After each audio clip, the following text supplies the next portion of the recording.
Olá, mais uma vez estamos juntos. Estamos agora vendo a quarta e última competência da disciplina Gestão da Educação, Inovação e Mudança. Essa quarta competência diz respeito a apresentar um projeto político-pedagógico que discuta os aspectos multidimensionais das inovações e das mudanças em gestão da educação. Então, eu abro o livro, lá o nosso e-book, falando um pouco de um segundo PPP. Já que nós conhecemos o projeto político-pedagógico da escola como PPP, eu venho então propor o que eu estou chamando de projeto próprio particular. E o que é isso? O que é esse projeto? Diz respeito a quê? Bom, esse projeto ele diz respeito ao socioemocional. Como a gente está vendo que o socioemocional está trazendo mudanças significativas nas escolas, principalmente nas escolas inovadoras, eu venho propor que a gente comece a fazer um projeto de inovação e mudança, em primeiro lugar, dentro da gente, trabalhando o socioemocional e alguns outros pontos que eu quero que você acompanhe aí na sua tela. Então, práticas de meditação, de respiração, de yoga, né? Através dessas práticas que a gente chama de práticas holísticas, a oxigenação do cérebro fica boa, a circulação sanguínea aumenta, a socialização, a coordenação motora, a flexibilidade, o sono e até mesmo a autoestima melhoram. E ainda traz a possibilidade de serem praticadas, né? De botar essas práticas para funcionar no dia a dia com todos aqueles que fazem parte da escola, que a gente chama dos agentes educativos ou dos agentes educacionais. São práticas simples, para começar só com a respiração, depois um pouco de meditação e a prática mesmo da yoga em si. Então, essas são práticas que podem trazer muitos benefícios para o dia a dia da escola, principalmente quando a gente está falando em inovação e mudança. Seguindo um pouco mais para frente, eu trago de volta a fala do professor Moran, que a gente abordou em momentos anteriores da disciplina. O professor Moran diz o seguinte: escolas inovadoras precisam de, em primeiro lugar, um ambiente acolhedor. Só que quando ele diz um ambiente acolhedor, não é só o ambiente físico em si, mas também as pessoas. As pessoas têm que ser acolhedoras, né? Tem que acolher os alunos, os professores, os trabalhadores da escola, né? Aqueles todos que fazem a escola, têm que estar juntos no movimento de acolhimento. E também essas escolas inovadoras, elas precisam fazer um movimento cultural de valorização da inovação, que toque todo o grupo, incluindo os alunos. Ou seja, é preciso que exista uma mentalização, né? Uma conscientização em torno desse movimento cultural de valorização da inovação, mas que perpasse por todos que fazem a escola. Seguindo um pouco mais para frente, eu trago o conceito de neuroplasticidade que você vai acompanhar aí na sua tela. Neuroplasticidade é a capacidade do cérebro de se modificar frente a estímulos. Pode ocorrer através de exercícios de meditação, como eu falei um pouco anterior, técnicas atencionais, musicalização, entre outras. Eu até trago um exemplo lá no nosso livro, nosso e-book, falando de um estudioso que ele traz esse conceito de neuroplasticidade e ele diz o seguinte, que há um ditado popular que diz assim: não se pode ensinar coisas novas a cachorros velhos. Então, ele vem derrubar esse ditado, dizendo que o cérebro apresenta essa capacidade de neuroplasticidade e que ele pode se transformar frente a estímulos em qualquer fase da vida, se você está jovem, se você está criança, se você está adulto, se você está idoso. Então, independente da idade do cérebro, ele apresenta essa capacidade de neuroplasticidade. Então, vamos aproveitar isso e tentar colocar em prática algumas coisas que vão trazer benefícios para a escola como um todo. Seguindo mais para frente, a gente volta a abordar mais uma vez o conceito de projeto político-pedagógico. Então, vamos acompanhar o conceito aí na tela. O projeto político-pedagógico constitui-se num processo democrático de decisões, não apenas de um mero documento, mas da execução coletiva deste processo de ação e de reflexão. Porém, tem uma coisa muito importante em torno do PPP, do projeto político-pedagógico. É que existem dois tipos desse projeto. Existe o projeto real e existe o projeto formal. O projeto real é aquele que está acontecendo na prática e o projeto formal é aquele que está todo bonitinho dentro provavelmente de alguma gaveta, né? Ele está no papel, ele existe, mas ele não é colocado em prática.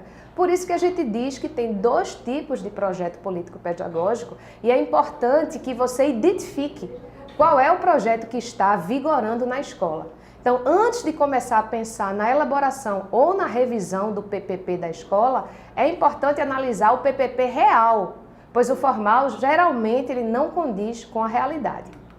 Indo um pouco mais para frente e ainda tocando nesse assunto do PPP, é importante dizer que o primeiro passo dessa análise é observar friamente e de forma neutra como as coisas acontecem na escola.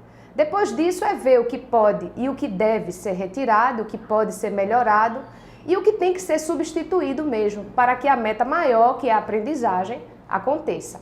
Depois disso é preciso verificar se o PPP foi construído de modo descontextualizado da realidade escolar. Ou seja, se ele estiver fora do contexto da realidade escolar, eu preciso enquadrá-lo. É muito importante que as coisas aconteçam a partir da realidade da escola. Seguindo um pouco mais para frente, vamos entrar nas orientações para o gestor escolar entender o PPP. Então acompanhe aí na sua tela. Primeiro ponto é a contextualização histórica da comunidade e da escola. É preciso que seja feito esse levantamento. Em segundo lugar, a caracterização da comunidade escolar. Em terceiro lugar, um diagnóstico com base nos indicadores educacionais da escola. Tanto os índices de matrícula e de evasão, como o fluxo de alunos e os índices também de aprendizagem. Além disso, missão, visão, princípios e valores da escola, que diz mais ou menos a que a escola se propõe, né? Qual é a visão da escola, qual é a missão, o que é que a escola pretende realizar. O ponto 5 diz respeito à fundamentação teórica e às bases legais. A gente sabe que o PPP eles têm que estar baseado na legislação. Precisamos também ter um plano de ação que diz como é que vai ser realizado esse projeto político-pedagógico e outros itens podem ser acrescentados, como proposta curricular e regimento escolar. Seguindo um pouco mais para frente, é importante tocar em dois parágrafos da Lei de Diretrizes e Bases Nacionais. É o parágrafo 1º e o parágrafo 2º do artigo 20. Então acompanha comigo aí na tela. O parágrafo 1º diz o seguinte: o projeto político-pedagógico da escola traduz a proposta educativa construída pela comunidade escolar no exercício de sua autonomia, com base nas características dos alunos, nos profissionais e recursos disponíveis, tendo como referência as orientações curriculares nacionais e dos respectivos sistemas de ensino. Já o parágrafo 2º diz o seguinte: será assegurada ampla participação dos profissionais da escola, da família, dos alunos e da comunidade local na definição das orientações imprimidas aos processos educativos e nas formas de implementá-las, tendo como apoio um processo contínuo de avaliação das ações, a fim de garantir a distribuição social do conhecimento e contribuir para a construção de uma sociedade democrática e igualitária. Então, mais uma vez, a lei vem fundamentar aquilo que a gente vem falando ao longo da disciplina, né? Os processos inovadores, eles se consolidam quando existem canais de comunicação entre os planejadores e aqueles que executarão a inovação em si e todos os grupos que estão vinculados a esta inovação. Os processos inovadores também se consolidam quando se facilita todo tipo de informação que esclareça o sentido da inovação para todos os grupos envolvidos. É importante dizer que os conflitos eles têm que ser interpretados como um indício da necessidade de inovação. E eles não devem ser excluídos, afastados, e sim, eles devem ser acolhidos, abrigados. Você vai ver aí na sua tela um desenho de criança, que é uma casinha parecida com aquela casinha que todo mundo aprende a desenhar nos anos iniciais da escola. Geralmente a gente cresce e fica com esse mesmo modelo de casinha. Por que será? O que acontece é que a gente estanca o conhecimento em determinado ponto. Como é isso? Então, eu aprendo a desenhar uma casinha e aí eu continuo a desenhar essa casinha para o resto da minha vida do mesmo jeito, porque na escola eu parei de desenhar naquele ponto. Então, é mais ou menos isso que acontece com a gente. Então, a gente continua desenhando essa mesma casinha para o resto da vida, porque a gente não evolui naquilo ali, a gente não continua a praticar, a gente aprende a desenhar a casinha e para, né? E se eventualmente em diversos momentos diferentes da nossa vida alguém pedir para a gente desenhar uma casinha, a gente vai desenhar aquela mesma casinha da escola. Então, essa reflexão é importante para dizer que a gente precisa desestancar as coisas que a gente simplesmente estancou. Então, se eu quero começar a pensar em inovação e mudança, eu tenho que desconstruir modelos que eu deixei estancados dentro de mim ao longo de minha vida. Então, eu preciso começar a repensar esses modelos, repensar a minha forma de agir, né? Repensar como eu vou lidar com as coisas ao meu redor e comigo mesma. Indo um pouco mais para frente, a gente vai relembrar mais uma vez a fala do professor José Moran, que é um professor, que é uma referência quando a gente começa a discutir inovação e mudança, né, nas escolas inovadoras e outras coisas também nesse mesmo segmento. Então acompanha aí na tela a fala do professor Moran. As escolas inovadoras, por mais diferentes que sejam, têm algumas interseções, ou seja, pontos em comum. Elas apresentam gestores e professores proativos, empreendedores e abertos. Devem inspirar confiança, acolhimento. Os espaços devem ser acolhedores, mas principalmente as pessoas. Os gestores e professores têm que ouvir, compartilhar visões, incluir as diferenças e tentar negociar caminhos possíveis entre essas diferenças. É muito importante falar também da formação continuada, não só para o gestor, mas para os professores, e a possibilidade dessa formação para todos que compõem a escola em si, não só em cursos formais e superiores, mas também palestras, cursos gratuitos. E hoje a gente tem uma das tendências que estão transformando a educação do século XXI, que chama-se novas certificações. O que é que diz respeito a essas novas certificações? Quer dizer o seguinte, que na atualidade nós temos acesso a adquirir diversas novas certificações paralelas àquelas certificações formais que a gente tem na escola, por exemplo. Então, um aluno que está matriculado numa escola regular, ele pode fazer um curso paralelo a isso aí. Ele pode fazer um curso online, ele pode aprender a tocar um instrumento ou a desenvolver um tipo de arte ou uma música, uma coisa assim. Então, isso vale não só para os meninos, para os alunos, né? Mas para os professores e para os gestores também. É muito importante pensar nessas novas certificações como forma de abrir os caminhos para a criatividade e para ideias inovadoras que já estão sendo aplicadas em diversas realidades. Aí, como eu sempre gosto de fazer, e a gente veio fazendo isso ao longo da disciplina, eu quero trazer um caso real, que é da Escola Municipal Campos Sales. Então, acompanha aí na sua tela. O cenário em que atua o gestor Braz Nogueira é bastante complexo. A Escola Municipal Campos Sales tem mais de 1.000 alunos do ensino fundamental e EJA. 95% dos alunos são moradores de Heliópolis, que já foi considerada a maior favela do Brasil, com 125 mil moradores. 92% são nordestinos, 53% têm até 25 anos e 40% das famílias são formadas apenas por mães e filhos. Então, o que aconteceu com o gestor Braz Nogueira? A escola tinha uma conexão muito grande com a comunidade e várias ações aconteciam. Mas só que quando chegava na hora da aprendizagem mesmo, de ver o rendimento dos meninos, a coisa não funcionava muito bem. Então, um dia o gestor estava lá na sala dele e aí 3 professores procuram ele na sala.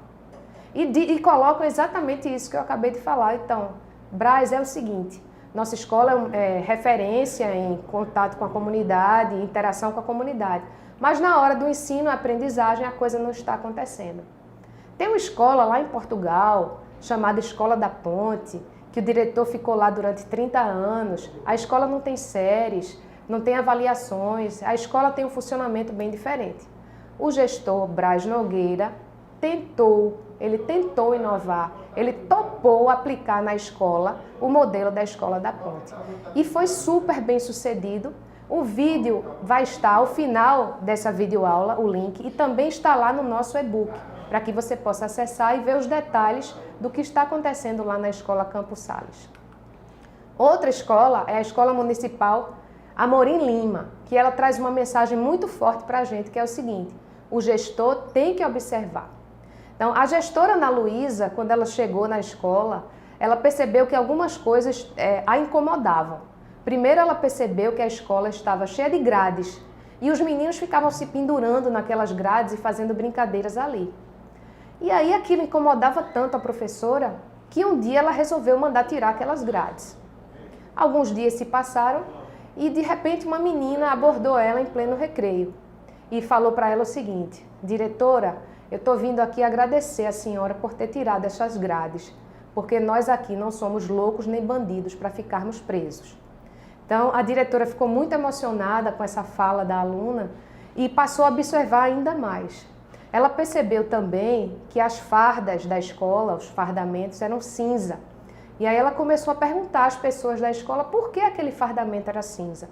E alguns funcionários disseram: não, esse fardamento é cinza para esconder a sujeira. Então foi iniciado um novo movimento para que as camisas do fardamento fossem modificadas a cor, passaram a usar camisas brancas e coloridas e deixaram as cores tristes em outro lugar, tiraram dos fardamentos. Mas a gestora só conseguiu perceber essas coisas porque ela parou um pouco para observar. Então, essa escola Amorim Lima, ela traz muito forte essa mensagem. Para inovar e mudar, é preciso, antes de tudo, observar. Com isso, eu quero finalizar essa nossa videoaula, assim nós encerramos também essa disciplina com a seguinte mensagem: seja a mudança que você deseja ver no mundo. Até logo!